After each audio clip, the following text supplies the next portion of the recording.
Artist Talk.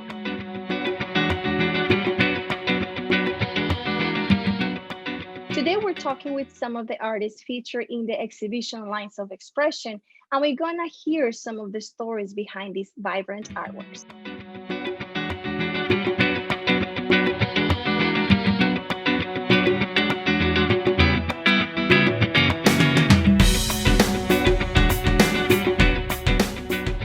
Can each one of you share something that is intriguing about one of the pieces in the exhibition? Let's start with Saul.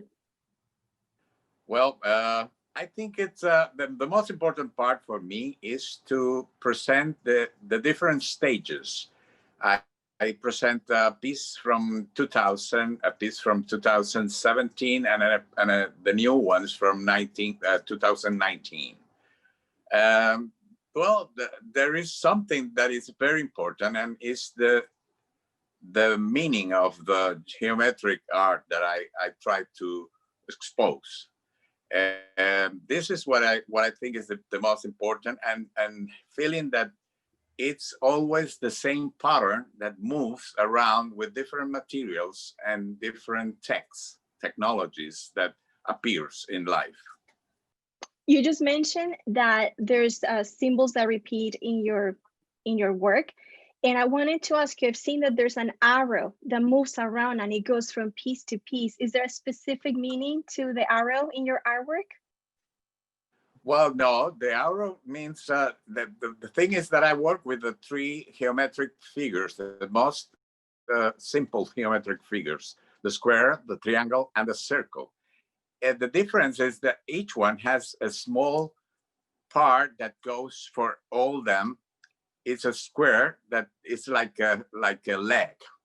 And the reason of that is because I did my first art piece was a pair of earrings for my daughter in 1995, more or less.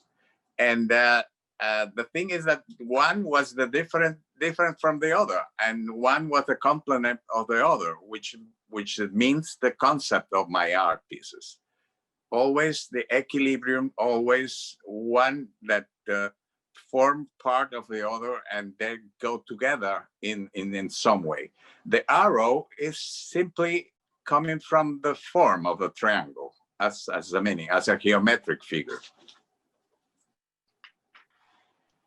So Marianela, how about you? Can you share with us something intriguing or special about one of the pieces in the exhibition? Oh, yes. Well, an important part of my work has to do with what is processual. And I like to work in series. Generally, my picture and impression have a starting point in my photography.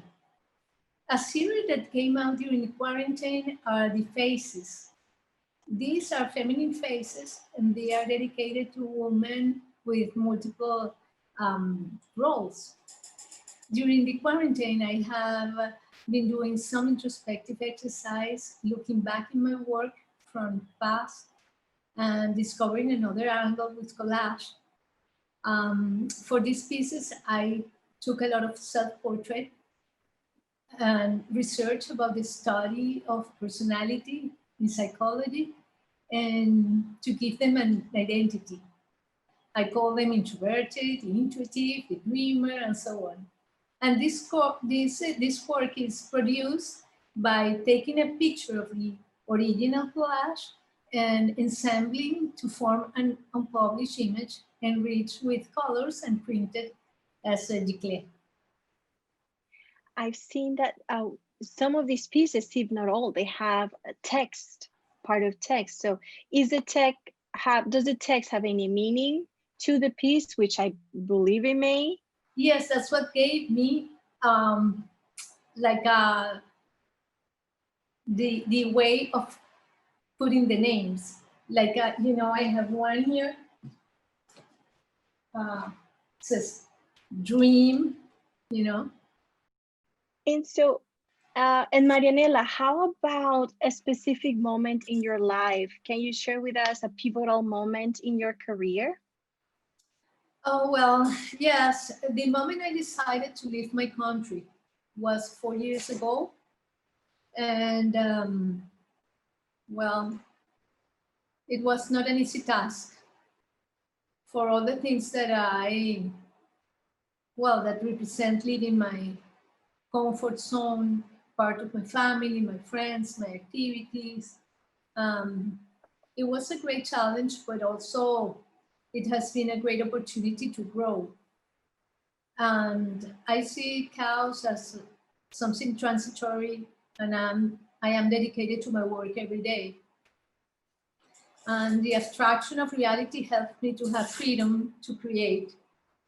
And this significant moment in my life gave me the courage to face new risks and jump to geometry in my artistic evolution.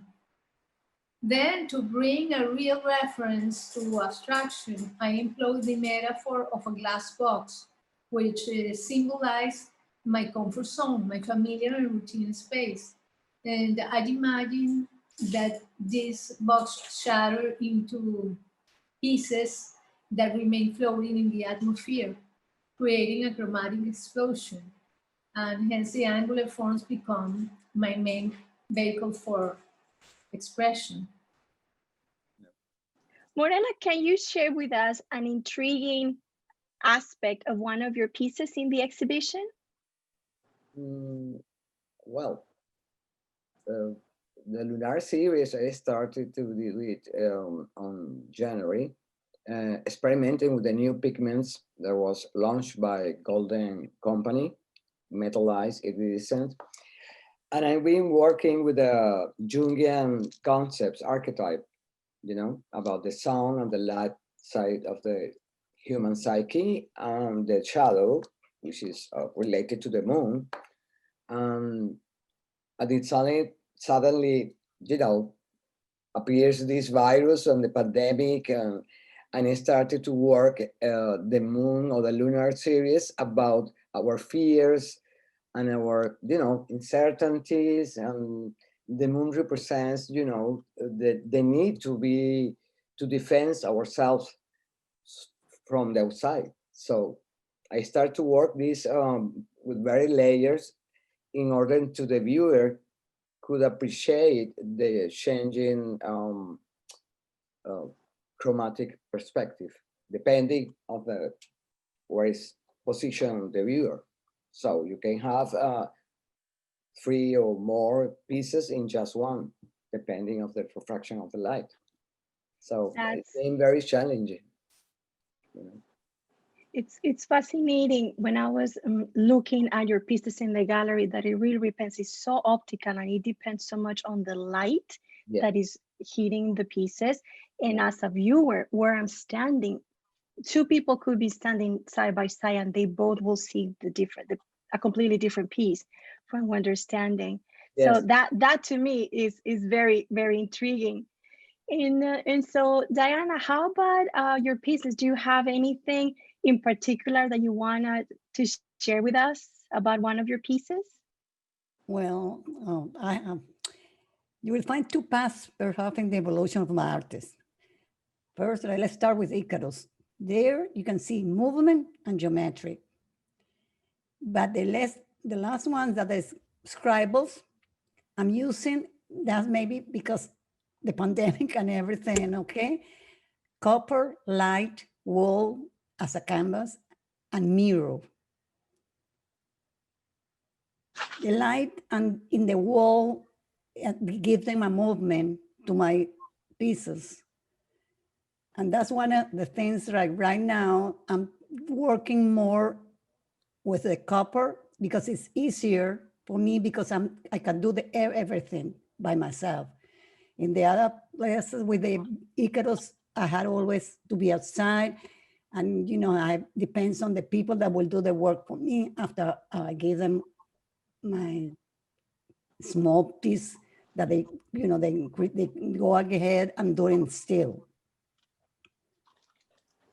What I really love about this exhibition and why I gave the title Lines of Expression is that is really the viewer who finalizes the experience. The viewer is needed for the experience. it's our eyes as a viewer. So when we think about lines of expression, I think about cosmetology. Lines of expression in our faces are our wrinkles, our frowns, and it's because we're reacting to something. So it's the word game of how I'm reacting to your pieces. So I'm creating all these expressions. So in a way, is your lines of your artwork, of your abstraction, but is how my face, my lines in my face are reacting. So that was a word game that I wanted to share with you.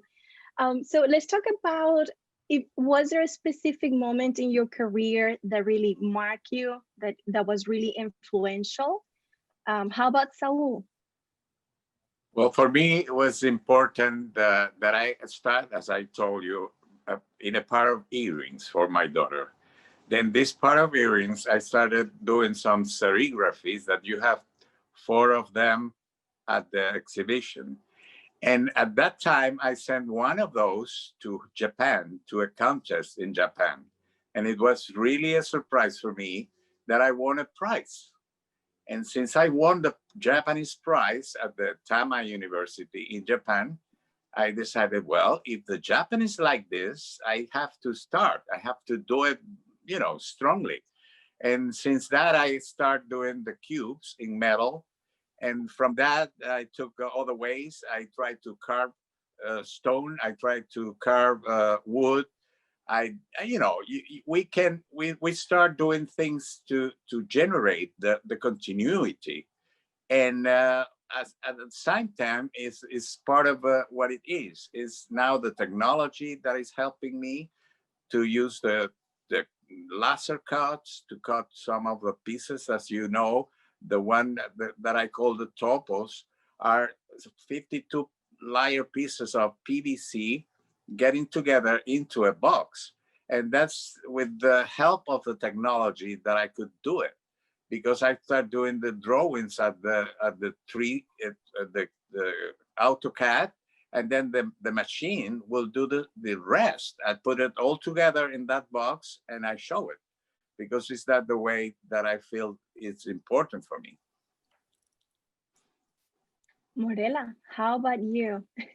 Is there any specific person, or is there a pivotal moment in your career that you wanna share with us today?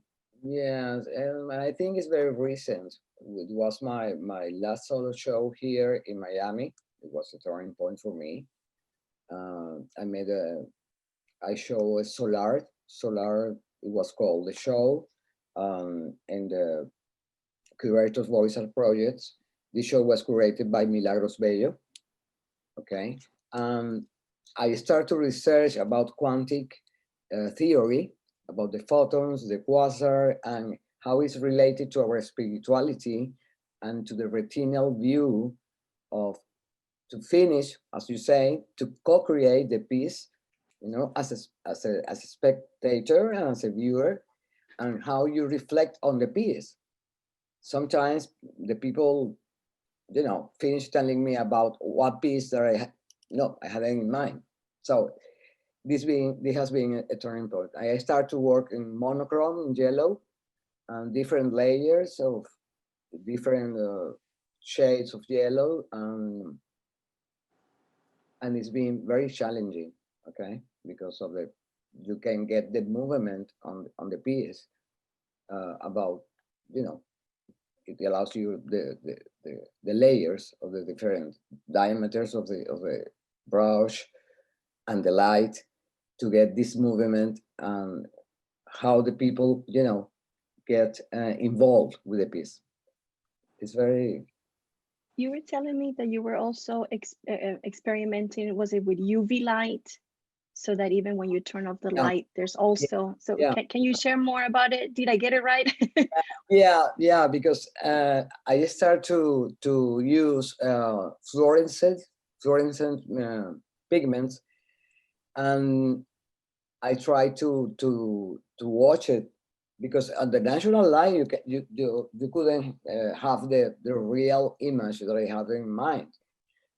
So my nephew, I gave him one of the pieces, and he proves with the UV light, and it was amazing, because you can start all the dots dancing, you know, one goes up, one goes back.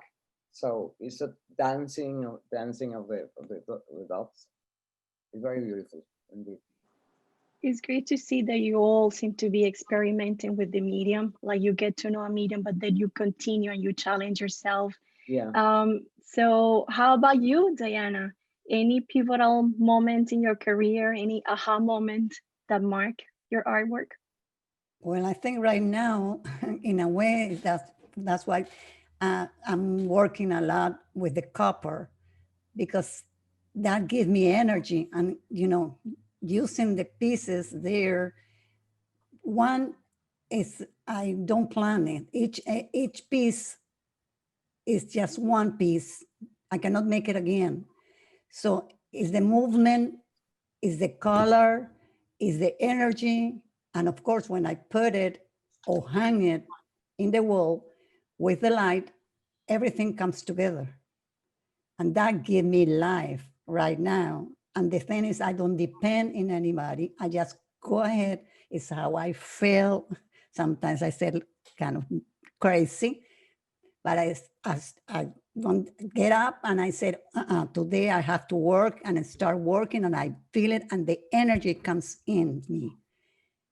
And then when I have all the pieces hanging on, all like now that I'm using mirrors too, you can go through it, you know, you can, it's like seeing not only the piece, you know, all around it. And that gave me life. Yeah, I remember one of our earlier conversations, you used to tell me that the pieces will talk to you and they will tell Yes, you they when, do. if they wanted a specific twist or if they wanted something else, and you Yeah. were just All helping the time. them The become. pieces, yes. All the time they talk. I start and I don't know, I just feel it. Like she said, I don't like this. And I go on and in a minute, or when I put together and I say, oosh, they talk. They just want it. So that's why they said I'm kind of nuts. Well, I want to thank you so much for your time, for joining me today. And I want to thank the people watching us as well. So Diana, Saula Morela, they are in the exhibition Lines of Expression. Thank you so much.